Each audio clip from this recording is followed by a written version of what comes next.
좋은 아침입니다. 오늘은 11월 24일 월요일입니다. 즐겁고 감사한 하루 되시기 바랍니다. 오늘 저희는 5장을 묵상할 예정이고요. 느헤미야 5장. 4장, 어제 우리가 빠졌죠. 그 4장에는요.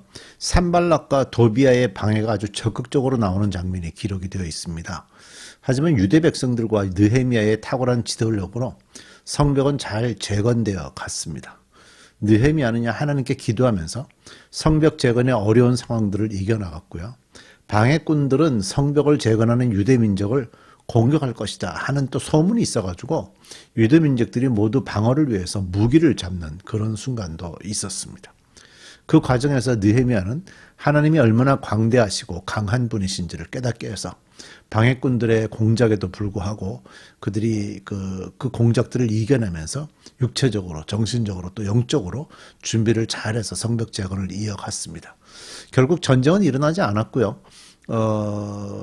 공사는 계속 이어졌는데, 하지만 방해꾼들로 인해서 사주 경계, 그러니까 이 전쟁이 일어날지도 모르니까 경계를 계속 해야 되겠고, 경계를 하다 보니까 일해야 될 사람들이 또 경계에 또 빠져나가겠죠.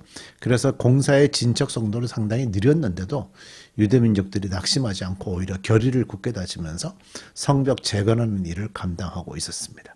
자, 이제 우리는 이제 5장 말씀을 읽어갈 텐데, 유대 공동체 내부에서 발생한 문제들을 또 이렇게 함께 살펴보려고 합니다. 자, 느헤미야 5장 1절부터 19절인데, 가난한 이들이 외치다라고 소제목이 붙어 있어요. 1절 보세요. 백성 사이에서 유다인 동포를 원망하는 소리가 크게 일고 있다. 부인들이 더 아우성이다. 이 부인들이 더 아우성이다라는 표현을 한 거를 보면 아무래도 지금 남편들은 주로 성벽 재건하는 일에 쓰임을 받고 있고요. 아내들은 자녀들과 함께 가정의 기본적인 먹고 사는 문제들을 해결하고 있었겠죠. 어디 가서 뭐 돈 버는 건 당신은 아니었을 거고, 기본적으로 농사 짓고 농사 지어서 얻어지는 곡식들을 가지고 식구들이 이제 먹고 살아야 될 텐데, 그것이 부인들의 아우성이라고 얘기하는 거 보면 그 부분이 어려웠다 하는 걸 느낄 수가 있죠. 2절, 더러는 이렇게 불부짖는다. 우리 아들, 딸들, 거기다가 우리까지 이렇게 식구가 많으니 입에 풀칠이라도 하고 살아가려면 곡식이라도 가져오자. 또 어떤 이들은 이렇게 울부짖었다. 배가 고파서 곡식을 얻느라고 우리는 밭도 포도원도 집도 다 잡혔다. 또 어떤 이들은 이렇게 외친다. 우리는 왕에게 세금을 낼 돈이 없어서 밭과 포도원을 잡히고 돈을 꾸어야만 했다. 또 더러는 이렇게 탄식한다. 우리의 몸이라고 해서 유다인 동포들의 몸과 무엇이 다르냐? 우리의 자식이라고 해서 그들의 자식과 무엇이 다르단 말이냐? 그런데도 우리가 아들, 딸을 종으로 팔아야 하다니. 우리의 딸 가운데는 벌써 노예가 된 아이들도 있는데 밭과 포도원이 다 남의 것이 되어서 우리는 어떻게 손을 쓸 수도 없다. 이미 팔았는데 밭과 포도원까지도 다 저당 잡혔기 때문에 그들을 데려올 방법들도 없다, 이런 얘기죠. 그들의 울부짖음과 탄식을 듣고 보니 나 또한 치밀어 오르는 분노를 참을 수가 없었다. 느헤미야가 이렇다는 거예요. 사실 그 성벽을 재건하는 과정에 유대인 사회 속에서 아주 어려운 일들이 지금 일어나고 있습니다. 아마도 당시에 흉년이 들었던 것은 확실해 보입니다. 근데 그럴 경우 어려운 일이 생기면 가장 힘들어하는 사람이 정말 없는 사람들이죠. 가난한 사람들이죠. 그래서 가난한 사람들이 자기 자녀들을 종으로 팔면서 다른 집에 한동안 노예로 빌려주면서라도 해서 곡식을 구하는 일들을 했습니다. 또 먹을 것이 없어서 토지를 저당 잡히는 일들도 했었고요.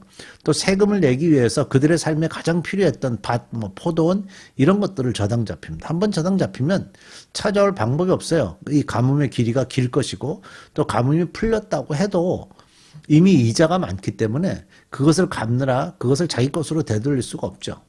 그러니까 이런 고통을 하소연하는데 그들의 불평 표현을 보면 유대민족이라는 표현을 해요. 그 1절에 보면 백성 사이에서 유다인 동포를 원망하는 소리가 일어나고 있다 그러죠. 유다인 동포. 그래서 5절에도 보면 유다인 동포들의 몸과 무엇이 다르냐. 우리의 자식이라고 해서 그들의 자식과 무엇이 다르단 말이냐. 이런 표현들이 나오고 있죠. 그러니까 지금 현재 서로 이런 일을 하고 있는 것은 유대 사람들이 같은 유대 사람들끼리 이렇게 하고 있다는 거예요. 그러니까 같은 유대 민족인데 지금 가난하다는 이유로 자녀를 팔아서 하루 먹을 것을 만드는 처지, 자녀를 포로로 넘겨줘야 되는 이런 처지, 이런 얘기들을 지금 느헤미야가 듣게 됐던 거죠. 그래서 이들의 울부짖음과 탄식을 들으면서 분노가 치밀어 오른다라는 얘기를 하고 있습니다. 7절. 나는 그들이 울부짖는 내용을 신중하게 살핀 다음에 귀족들과 관리들에게 어찌하여 같은 결의끼리 돈놀이를 하느냐 하고 호되게 나무랐다. 자, 이 문제는 뭐라고요? 돈놀이라는 거예요. 사실 이미 그 율법에는요, 유대인들끼리 돈놀이 못하게 되어 있습니다. 이자를 받을 수 없게 되어 있고요. 이자를 받는 것은 이방인들에게만 받을 수 있도록 이미 규정이 되어 있는데 유대인들은 지금 그런 데 관심을 쓰지 않고 있고요. 그러니까 느헤미야가 볼 때 지금 어렵게 포로에서 사람들이 돌아왔는데 돌아온 사람들이 돈놀이 먹을 것이 없어서 자기 땅을 저당 잡히고 뭐 자녀들을 그들에게 포로로 넘겨주고 포로가 아니라 노예로 넘겨주고 뭐 이러면서 먹고 살아야 되는 그런 고통들에 대한 얘기를 들으니까 너무 화가 났다는 거예요. 이 문제를 다루어야 하겠기에 나는 대회를 열고서 아마 지도자들이 모이는 큰 미팅을 했던 것 같아요. 귀족들과 관리들에게 말하였다. 우리는 이방 사람들에게 팔려서 종이 된 유다인 동포를 애써 몸값을 치르고 데려왔어. 그 멀리 페르시아에서 느헤미야가 그들을 데리고 여기까지 왔죠. 그 이전에도 왔었고요. 그런데 지금 당신들은 동포를 또 팔고 있어. 이제 우리더러 그들을 다시 사오라는 말이요. 지금 이 말 표현에 느헤미야가 굉장히 화가 많이 나 있는 것이 보이죠. 이렇게 말하였으나 그들 가운데 대답하는 사람이 아무도 없다. 그들에게도 할 말이 없을 것이다. 사실 이게 틀린 말은 아니잖아요.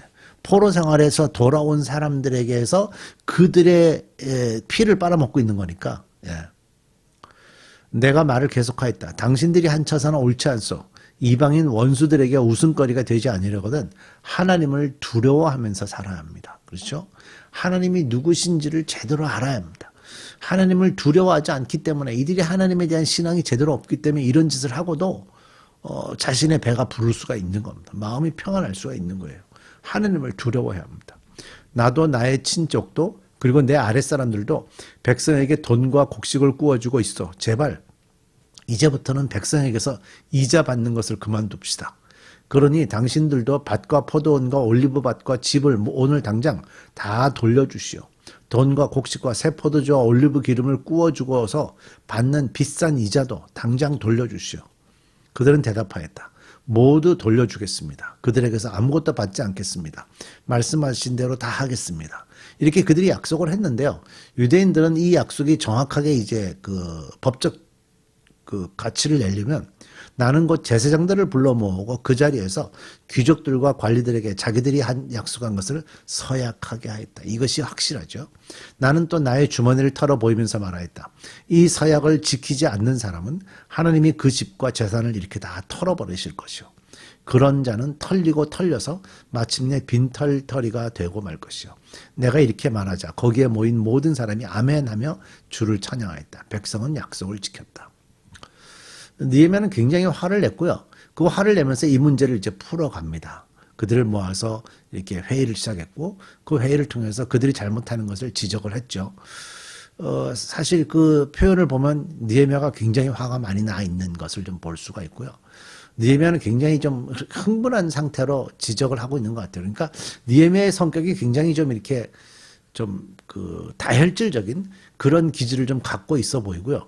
우리가 이제 그동안에 에스라서 묵상했잖아요. 에스라서는 왜 유대인 지도자들이 이방인들과 결혼한다는 얘기, 결혼하면서 죄를 짓는다는 소식을 들었을 때 자기 옷을 찢으며 울면서 기도했고 그 기도하는 모습에 감동을 받아가지고 사람들이 와서 에스라의 말을 들으면서 이렇게 따라왔어요. 그러니까 에스라 선자는 조금 더 온화한 성품이 있는 것 같지만 또 느헤미야는 조금 더 다혈질적이면서 적극적으로 일을 푸는 걸 보이죠.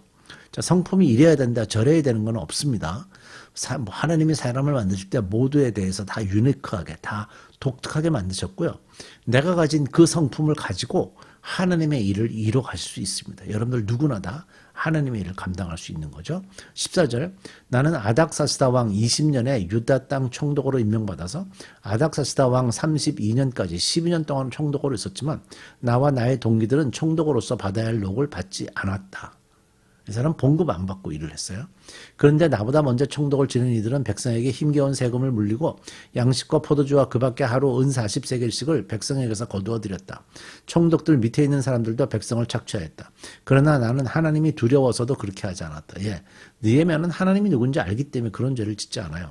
나는 성벽 쌓는 일에만 힘을 기울였다. 내 아랫사람들도 뜻을 모아서 성벽 쌓는 일에만 마음을 썼다. 그렇다고 우리가 밭대기를 모은 것도 아니다. 나의 식탁에서는 주변 여러 나라에서 우리에게로 온 이들 밖에도 유다 사람들과 관리들 150명이 나와 함께 먹어야 했으므로 하루에 항소 한 마리와 기름진 양 6마리, 날짐승도 여러 마리를 잡아야 했다. 또 열흘에 한 차례씩은 여러 가지 포도주도 모자라지 않게 마련해야만 하였다. 그런데 내가 총독으로서 마땅히 받아야 할 녹까지 요구한다면 했다면 백성에게 얼마나 큰 짐이 되었겠는가. 나의 하나님, 내가 이 백성을 위하여 하는 일을 모든 일을 기억하시고 은혜를 베풀어 주십시오. 느헤미야는요, 사실은 그 당시에 그 공사를 방해했던 사마리아의 총독 산발렛과 계급적으로는 같은 위치였어요. 그렇기 때문에 총독으로서 누릴 만한 것들이 많이 있었는데 그런 것들을 하나도 취하지 않고 봉급도 받지 않았다는 거예요. 그냥 오직 하나님께서 주시는 것만 기대하고 살았다는 거죠. 자, 오늘 우리 말씀에서 시작할 때 가난한 사람들이 했던 얘기들에 대해서 느헤미야가 풀고 있는 거거든요. 세상의 모든 생명은 가난하든 부자든 많이 배웠든 못 배웠든 힘이 있든 힘이 없든 권력을 가졌든 권력을 가지지 못했든 하나님이 만드실 때 모두를 존귀하게 만들었어요. 그래서 그들에게 필요한 가장 기본적인 것들은 반드시 공급이 되어야 되고요. 저희 교회가 항상 부활절과 성탄절 헌금은 볼티모어의 가난한 이들을 위해서 사용하고 있는데 그런 이유가 뭐냐? 꼭 필요한 것들만은 반드시 공급돼야 되기 때문에 우리가 조금 힘을 보태고 싶은 겁니다. 자, 그리스도인은요, 세상 모든 생명이 존귀함을 누리는 그날까지 그들을 돕고 섬겨가는 사람입니다. 우리 기도하겠습니다. 하나님, 우리 교회를 통해서도 이런 마음들을 가지고 가난한 이들이 살아가는 데 불편이 없도록 도울 수 있는 귀한 교회 되게 주옵소서. 예수님의 이름으로 기도드립니다.